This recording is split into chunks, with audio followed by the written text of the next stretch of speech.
Did the Hebrew prophets really predict the Messiah? Hey everybody, I'm Dr. Chris Dost. Welcome back to my channel. I'm here with my pal Milo, who's hanging out in the background there today.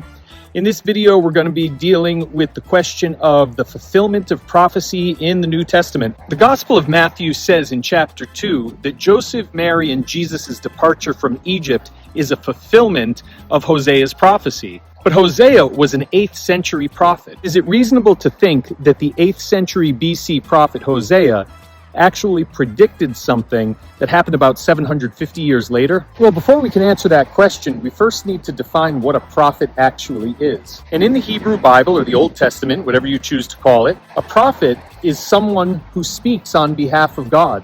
They're essentially God's messenger and spokesperson. You might think of them as an ambassador. Now, it might come as a surprise to many that prophets in the Hebrew Bible were rarely interested in the prediction of far-off events. It's very clear, though, from a careful reading of the 8th century BC Hebrew prophets, Isaiah, Micah, Amos, and Hosea, their principal interest is in speaking truth to power.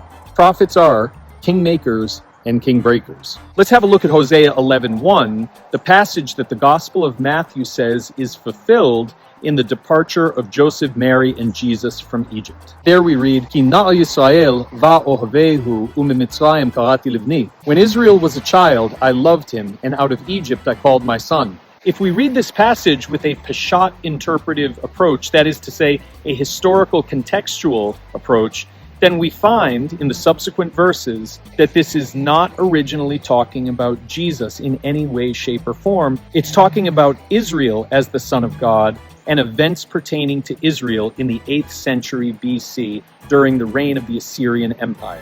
Well, if everything that we're saying about Hosea 11:1 is true, how is it that Matthew can say that Joseph, Mary, and Jesus' departure from Egypt when he was young is a fulfillment of Hosea 11:1? Well, that's because in 1st century Judaism, there are various methods of interpreting the Bible. Peshat is one approach. Peshat is a historical, contextual approach. Essentially, it means interpreting a text according to the author's intended meaning for the original audience. Pesher, on the other hand, is a very different type of interpretation. In the Second Temple period, the time of the Dead Sea Scrolls and of Jesus and nascent Christianity, Pesher was a very common way of interpreting the Hebrew Scriptures. So it seems then that Matthew chapter 2 and verse 15 is interpreting Hosea 11:1 not according to Peshat, that is to say, not according to a historical contextual interpretation, but according to Pesher.